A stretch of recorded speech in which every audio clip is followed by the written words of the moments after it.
ভিডিওতে উজ্জ্বল লালচে বর্ণের বিশাল আকৃতির যে আমটি দেখছেন, এই আমটির নাম কিং অফ চাকাপাত।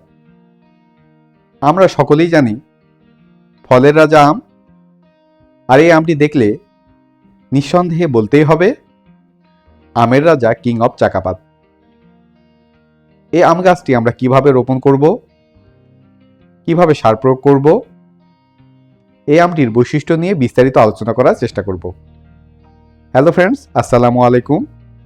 আশা করি সকলে ভালো আছেন। কাছে ও দূরে যে যেখান থেকে আজকের এই ভিডিও দেখছেন, গ্রিন গার্ডেনিং কেয়ারের পক্ষ থেকে আপনাদের সকলকে জানাই আন্তরিক প্রীতি ও শুভেচ্ছা। ছোট থেকে বড় সকলেরই পছন্দের তালিকায় আম থাকে, আর এই আম গাছ আমরা খুব সহজেই আমাদের বাসার আশেপাশে ফাঁকা জায়গাগুলোতে, এমনকি ছাদ বাগানে খুব সহজে চাষাবাদ করতে পারি। এই আম গাছ আমরা কিভাবে রোপণ করব, কিভাবে এর মাটি প্রস্তুত করব, কোন ধরনের টব নির্বাচন করব এবং কি সকল যত্ন পরিচর্যা করব, এ নিয়ে বিস্তারিত আলোচনা করার চেষ্টা করব। তাই বন্ধুরা, ভিডিওটি অত্যন্ত গুরুত্বপূর্ণ হতে চলেছে। তাই ভিডিওটি স্ক্রিপ্ট বা কেটে কেটে না দেখে শুরু থেকে শেষ পর্যন্ত দেখার অনুরোধ রইল। আর আপনারা যারা আমার এই চ্যানেলে নতুন, পরবর্তীতে গার্ডেনিং বা ছাদ কৃষি বিষয়ক বিভিন্ন বিষয়ের উপর নতুন নতুন ভিডিও পেতে হলে প্লিজ বন্ধুরা চ্যানেলটি সাবস্ক্রাইব করে পাশে থাকা অল নোটিফিকেশন বেলটি অন করে রাখবেন। আর যারা ইতিমধ্যেই আমার এই চ্যানেলের সদস্য হয়েছেন, আপনাদের প্রত্যেককে জানাই অসংখ্য ধন্যবাদ। তো চলুন বন্ধুরা, ভিডিওটি শুরু করা যাক।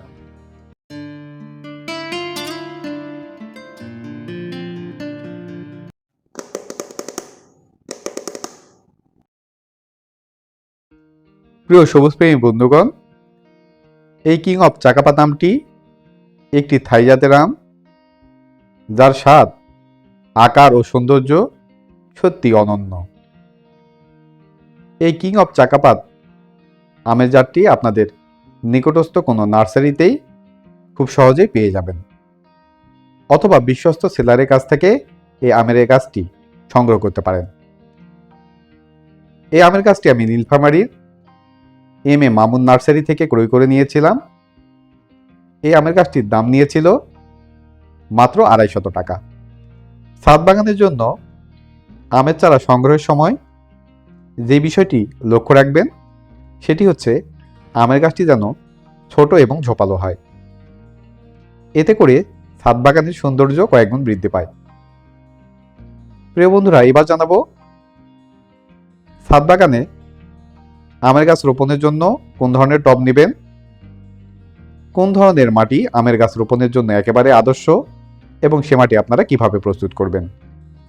আমের চারাটি যদি ছোট হয় সেক্ষেত্রে ছোট টবে আমের চারা রোপণ করতে হয়। অতিরিক্ত বড় টবে আমের চারা রোপণ করলে সেক্ষেত্রে অতিরিক্ত পানির কারণে আমের গাছের ফিডার রুটগুলো ড্যামেজ হয়ে যেতে পারে এবং আমের গাছটি মারাও যেতে পারে। আর এক্ষেত্রে আমি এই আমের চারাটি রোপণের জন্য 10 ইঞ্চির একটি মাটির টব নিয়েছি। এই মাটির টবের নিচের অংশে একটি ছিদ্র ছিল, সেই ছিদ্রটি আমি টাইলসের ভাঙা টুকরো দ্বারা বন্ধ করে দিয়েছি এবং এর উপরে ইটের ভাঙা টুকরো এবং মোটা বালির দ্বারা 1 ইঞ্চির একটি লেয়ার তৈরি করে নিয়েছি, যাতে করে পানি নিষ্কাশন ব্যবস্থা খুব ভালোভাবে হতে পারে। এবার জানাবো এই আমের গাছটির জন্য আমি কোন ধরনের মাটি নিয়েছিলাম এবং সে মাটি আমি কিভাবে প্রস্তুত করেছিলাম। আমের গাছ রোপণের জন্য সবথেকে আদর্শ মাটি হচ্ছে বেলে বা বেলে দোআঁশ মাটি। আর এক্ষেত্রে আমি দোআঁশ মাটি নিয়েছিলাম 60% এবং 40% নিয়েছিলাম 1 বছরের পুরনো গোবর সার। আপনারা চাইলে এই গোবর সারের পরিবর্তে ভার্মি কম্পোস্ট বা কিচেন ওয়েস্টও ব্যবহার করতে পারেন।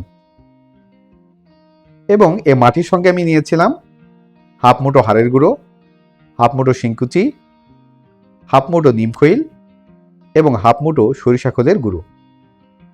এই উপাদানগুলো ভালোভাবে মাটির সঙ্গে মিশিয়ে এই টবের মধ্যে ভরিয়ে রেখেছিলাম 7 দিন, যাতে করে সারগুলো যেন ভালোভাবে কম্পোস্ট হতে পারে। এরপর এই টবের ঠিক মাঝ বরাবর এই আমের গাছটি রোপণ করে দিই। রোপণ করার পরে আমের গাছটি খুব সুন্দরভাবে বৃদ্ধি হতে থাকে। আম গাছের তেমন একটি রোগবালাই নেই বললে চলে। তবে আম গাছে যখন নতুন কুশি পাতা চলে আসবে অথবা আম গাছে যখন মুকুল চলে আসে এবং মুকুল আসার পরে ফুল ফোটার পূর্ব পর্যন্ত ভালো কোনো কীটনাশক ও ছত্রাকনাশক স্প্রে করে দিতে হয়। এতে করে পোকামাকড়ের আক্রমণ থেকে আম গাছটি এবং আমের মুকুলগুলো একেবারে রক্ষা পায়। আমার এই আম গাছটির বয়স 1 বছর। গাছটিতে প্রচুর পরিমাণে মুকুল এসেছিল এবং 10 থেকে 15টি গুটিও সেট হয়েছিল। এই বছর তীব্র তাপমাত্রা হওয়ার কারণে সেই গুটিগুলোর ম্যাক্সিমাম গুটি ঝরে পড়ে। শেষ পর্যন্ত একটি গুটি থাকে, সেই গুটি থেকেই এই আমটি সেট হয়। প্রিয় বন্ধুরা, দেখুন আমার আঙ্গুলের প্রায় 1 টাকার পরিমাণে আমটি হয়েছে। এই আমটির ওজন 600 গ্রাম থেকে 1 কেজি পর্যন্ত হয়ে থাকে। তো এই আমটি আজকে আমি ফ্রুট ব্যাগিং করে দিব, যাতে করে বাহিরের পোকামাকড় আক্রমণ করতে না পারে। এই ফ্রুট ব্যাগিং করার ফলে আমটি ধুলাবালি থেকে রক্ষা পায় এবং আমের আকার ও কালার বেশ আকর্ষণীয় হয়ে ওঠে। বিভিন্ন ধরনের প্রাকৃতিক দুর্যোগ থেকে আমটি রক্ষা পায়। আমগুলো পাকার পরে যখন আমের গাছ থেকে আমটি ছাদে পড়ে যায় তখন দেখা যায় আমটি নষ্ট হয়ে যায় এবং খাওয়ার অনুপযোগী হয়ে ওঠে। কিন্তু এই ফ্রুট ব্যাগিং করার ফলে আমটি পাকার পরে এই ফ্রুট ব্যাগিংয়ের মধ্যে থেকে যায়, যার ফলে আমটি অক্ষত অবস্থায় পাওয়া যায়। তাই অবশ্যই আপনাদের ছাদ বাগানের গাছগুলোতে এই ফ্রুট ব্যাগিং করে দেবেন। তো এই ছিল আজকের ভিডিওটি কেমন লেগেছে বা ভিডিও সম্পর্কিত যদি কোনো প্রশ্ন থাকে তাহলে অবশ্যই কমেন্ট বক্সে কমেন্ট করে জানাবেন। ভিডিওটি যদি ভালো লেগে থাকে তাহলে অবশ্যই লাইক ও বেশি বেশি শেয়ার করবেন, যার ফলে আপনার ফ্যামিলি মেম্বার্স ও অন্যান্য সবুজপ্রেমী বন্ধুগণ উপকৃত হতে পারেন।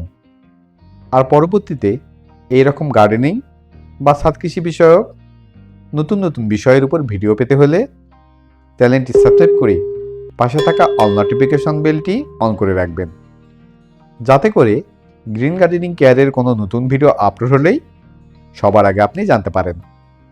তো দেখা হবে নতুন কোনো এক ভিডিওতে। সেই শুভকামনায় সবাই ভালো থাকবেন, সুস্থ থাকবেন, গ্রিন গার্ডেনিং কেয়ারের পাশে থাকবেন এবং প্রিয় ছাদ বাগানের গাছগুলোর যত্ন নেবেন। আল্লাহ হাফেজ।